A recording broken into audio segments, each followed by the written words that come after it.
If I had a sexual disease or AIDS, Nah, this is like common prison life, man. Word on the street ain't cap. Viral footage just dropped showing Suge Knight inside jail, and the internet can't stop talking. Some say it's just everyday prison life. Others swear it's proof of something darker, a setup, a cover up, even a warning. This ain't just any inmate we're talking about. This is Marion Suge Knight, the man who built Death Row Records, signed legends like Tupac and Snoop Dogg, and changed hip hop forever. But now, stripped of power and locked behind bars, Suge is caught in the middle of a storm that could shake the entire music industry. So, what's really happening inside those prison walls? And why are powerful people desperate to keep Suge silent? Let's break it down. The footage is grainy, but the image is clear. Suge Knight, older, weaker, moving carefully inside prison walls with other men. No designer suits, no entourage, just the man who once ran hip hop's most feared label, now looking frail under fluorescent lights. As soon as the clip surfaced, the internet went wild. Some viewers swore Suge looked sick, too skinny, too slow, maybe battling something deadly. Others claimed the video was staged, part of a bigger conspiracy to make him appear broken. But the biggest question wasn't about his health, it was about survival. Why now? Why did this footage leak in the first place? And was it connected to the whispers of an attack in June 2025? An ambush that left him bloodied and bruised inside R.J. Donovan Correctional Facility? Almost overnight, theories exploded. Was this just regular prison life, or evidence that someone, somewhere, wanted Suge Knight silenced for good? Right now, Suge Knight is locked up at R.J. Donovan Correctional Facility in San Diego, serving 28 years for voluntary manslaughter. The charge goes back to 2015, when a fatal hit and run put the once feared mogul behind bars. Because of who he is, Suge isn't just another inmate. He's high profile, which means protective custody. But even that doesn't guarantee safety. In fact, some say it makes him an even bigger target. Reports from inside claim that in June of 2025, Suge was ambushed. The details are brutal: stabbing, beating, cracked ribs, and a gash across his face.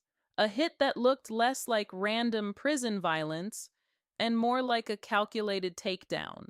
The viral footage we're seeing now might be tied to that moment, evidence the system tried to bury while whispers spread on the outside. And that's where things get dark, because what looks like just another prison fight might actually be a piece of a much bigger conspiracy.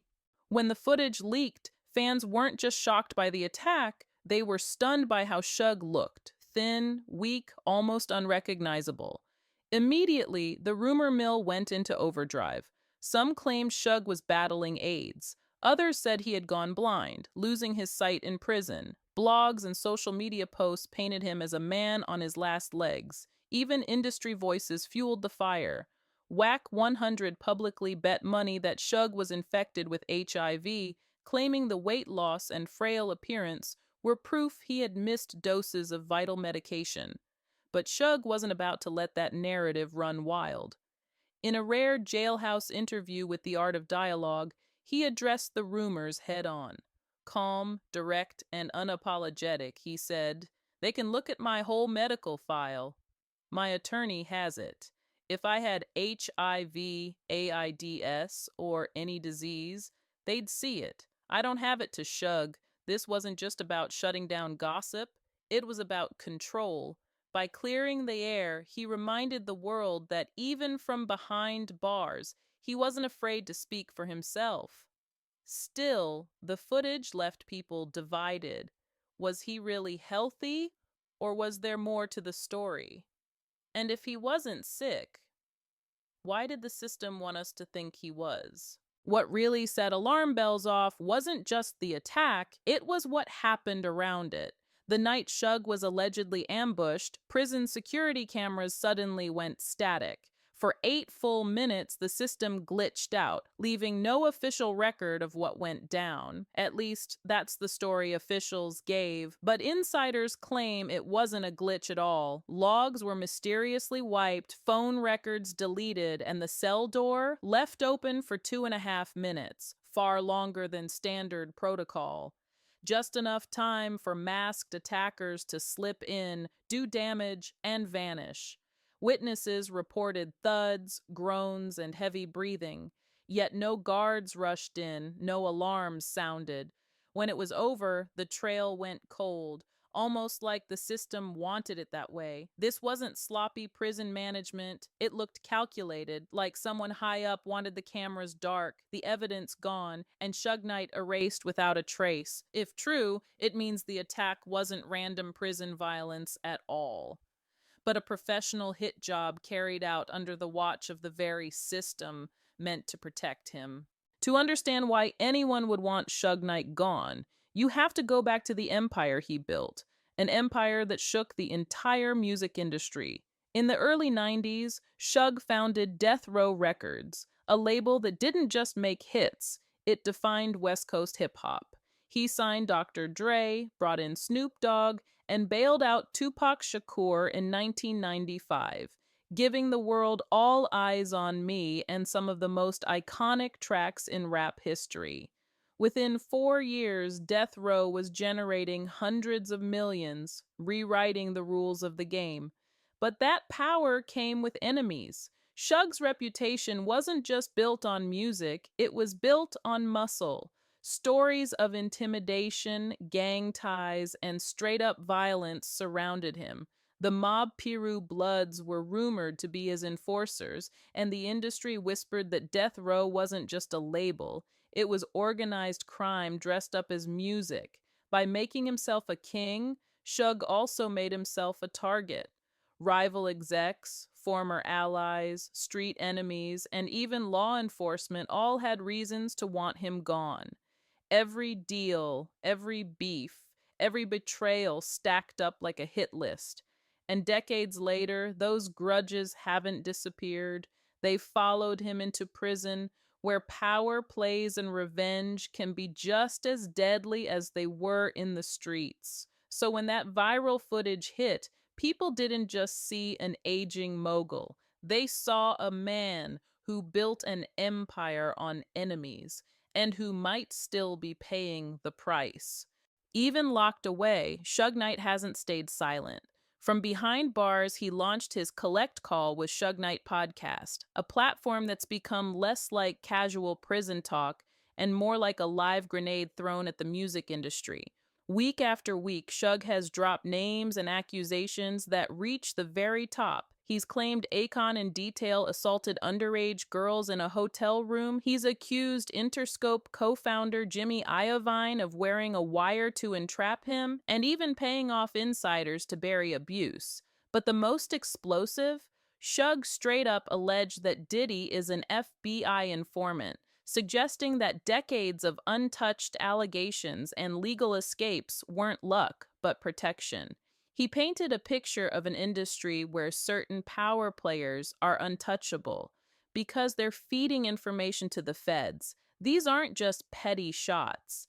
They're accusations of criminal conspiracy, abuse, and cover-ups at the highest level. And when you start naming icons like Diddy, Dr. Dre, and Clive Davis, you're not just making enemies, you're declaring war on the system that runs the music business. That's why so many believe Suge's podcast isn't entertainment. It's the reason he became a target. Every episode is another nail in the coffin of powerful people who'd rather see him silenced permanently. And when the footage of him surfaced, looking frail, beaten, and exposed, it didn't just raise questions about his health, it raised the possibility that this was payback for telling truths that some would kill to keep hidden. If Suge Knight's podcast shook the industry, his comments about hip-hop's biggest tragedies sent shockwaves through the culture. For decades, Suge stayed mostly silent about Tupac's murder. He was in the car the night of the Vegas shooting, shot at himself. yet rarely gave details. But in recent interviews from prison, Suge shattered that silence. He claimed Afeni Shakur, Tupac's mother, slipped her son pills honoring his wish not to be revived. He even suggested Diddy put $1 million bounty on both him and Pac, linking one of rap's greatest losses to industry betrayal. And he didn't stop there. Suge revisited the mysterious death of Eazy-E, hinting it wasn't natural at all. According to him, technology was used, blood infected with HIV, turning murder into a slow, silent death. It was the kind of claim that made even hardened hip hop veterans pause. Then came the wildest statement of all, Suge suggesting Tupac might not even be dead. Laughing, almost taunting, he said Pac could be smoking a Cuban cigar somewhere right now. Whether you believe it or not, one thing is clear. Suge knows how to drop bombs that flip the narrative upside down. Each revelation made him more dangerous. He wasn't just reminiscing about the past, he was reopening wounds the industry had tried to bury for decades. Tupac, Eazy-E, legendary beefs, and whispered conspiracies suddenly felt alive again, with Suge pulling the strings from a prison cell. And if he's right, it means the same forces that silenced icons in the 90s are still at work today. Still powerful, still untouchable, and still willing to do whatever it takes to keep the truth from leaking. When you stack it all together, the enemies, the money, the secrets, it's not hard to see why Suge Knight might be marked for silence. This isn't just about an old mogul rotting in a cell. It's about a man who refuses to stop talking, even when every word threatens billion-dollar empires. Suge claims Death Row Records was stolen from him through fraud, blocked, stripped, and flipped for pennies while he sat in prison. Deals worth $500 million were pushed aside, and the label that once defined hip-hop was sold for a fraction of its value. To him, that wasn't business. It was organized theft, sanctioned by the very power brokers he's now exposing. But the deeper danger is what Suge says about the system itself. He paints a picture of a two-tiered world. Insiders who get away with crimes because they cooperate with law enforcement, and outsiders destroyed the moment they become a threat. In his own words, certain figures, Diddy, Clive Davis, even Dre, weren't just powerful, they were protected because they played the game, because they fed information, because they became part of a cycle where abuse, intimidation, and cover-ups weren't exceptions. They were the rule. By calling that out, Suge isn't just making enemies. He's dismantling the foundation of the entire music industry. And for those who built their power on silence, that makes him a liability too dangerous to ignore. So when footage leaks of him beaten, frail, and surrounded by men inside jail, the message feels bigger than one attack. It feels like a warning, a reminder of what happens when you try to burn down the machine from the inside. To understand why Suge Knight is still a target decades later, you have to understand his legacy. This isn't just another ex-celebrity doing time. This is the man who built Death Row Records, a label that changed music forever. In the early 90s, Suge turned West Coast rap into a global powerhouse. He brought Dr. Dre's The Chronic to the world, gave Snoop Dogg his shot with Doggy Style, and bailed out Tupac Shakur in 1995, leading to All Eyes on Me, one of the biggest-selling rap albums of all time. Death Row wasn't just a label, it was an empire. In just a few years, it generated over $100 million and rewrote the sound of an era. But Suge's rise wasn't built on contracts alone. It was built on fear, respect, and muscle. The stories followed him everywhere.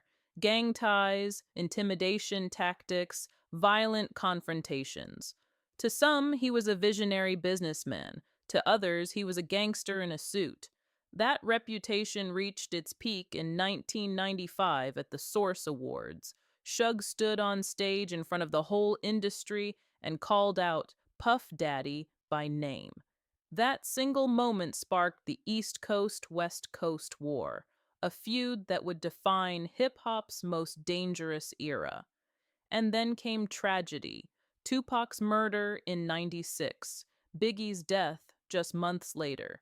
Two of the greatest artists gone, with Suge's name always hovering in the background of conspiracy theories and whispers. Decades later, that legacy hasn't faded. If anything, it's only grown more dangerous. Because unlike other execs who moved on, Suge carries the history of every beef, every deal, and every secret that shaped hip hop. And inside prison, with nothing left to lose, he's finally talking. And that makes him one of the most dangerous men alive, not because of what he did in the past, but because of what he still knows. What makes this story even stranger than the footage itself is the silence that followed. Normally, when a figure as infamous as Suge Knight gets caught up in violence, the media runs wild. But this time, almost nothing. No breaking headlines on major networks. No big-name journalists digging for answers. Just whispers on blogs and shaky clips spreading across TikTok and Twitter. Why the blackout? Some say it's because there's no official confirmation. No paperwork, no statement from prison officials. Others believe it's deliberate. A story this explosive doesn't just embarrass the prison system, it threatens to drag some of the music industry's most powerful players into the spotlight. But here's the problem: the internet doesn't play by old rules anymore. Once the footage leaked, it was unstoppable. Millions of views, hashtags trending, debates raging across Reddit and YouTube. Clips of Suge's frail frame spread faster than mainstream outlets could bury the story. And that's the truth. Gatekeepers don't have the same control they used to. They can try to contain a story, but once the streets get a hold of it, once the people decide it matters, it's out there forever. The blackout only made the footage more suspicious because if there was nothing to hide, why try so hard to keep it quiet? The deeper you dig into Suge Knight's claims, the darker the picture becomes. He's not just throwing shade at old rivals. He's pointing to a system of corruption that connects the streets to the boardrooms. Allegations of child abuse, cover-ups, wiretaps, and secret deals, all protected by an elite circle of power players. To Suge, hip-hop has always been a battlefield. Labels, executives, and even law enforcement didn't just shape the music. They shaped who lived, who died, and who got to rise. The murders of Tupac and Biggie, the mysterious death of Eazy-E, even the rise of artists who always seemed untouchable, Suge connects it all to a shadow system working behind the scenes. Whether you believe every word or not, the risk is real. Every accusation threatens billion-dollar empires and reputations too big to fail. And when you expose secrets that deep, you don't just make enemies, you put a target on your back. That's why the viral footage feels so heavy. Because it's not just showing an aging mogul in prison, it's showing the cost of speaking out. It's showing the price of being the one man willing to burn the whole system down. The viral footage of Suge Knight with men inside jail isn't just another prison clip, it's a symbol. It shows the fall of a man who once ruled hip-hop like a king, now stripped down to nothing but survival behind bars. But it also raises bigger questions. Was this just prison life, or part of a calculated attempt to silence one of the industry's most dangerous voices? Because here's the truth: Suge Knight isn't just any inmate. He's a man who built an empire, made enemies at every level, and is now using his time behind bars to expose secrets that powerful people would rather keep buried. From allegations of industry cover-ups to shocking claims about Tupac, Eazy-E, and Diddy, Suge has proven he's not afraid to burn bridges, even if it costs him everything. The footage might show him weakened, frail, even vulnerable, but make no mistake, his words still have power. And that's why so many believe he'll always have a target on his back. So the question is, how far will the system go to keep Suge Knight silent? And will the truth he's fighting to expose ever see the light of day? Let me know what you think in the comments below. Was this just another prison fight? Or is it proof that the industry is still trying to bury its darkest secrets? Don't forget to like, subscribe, and hit the bell, because this story is far from over.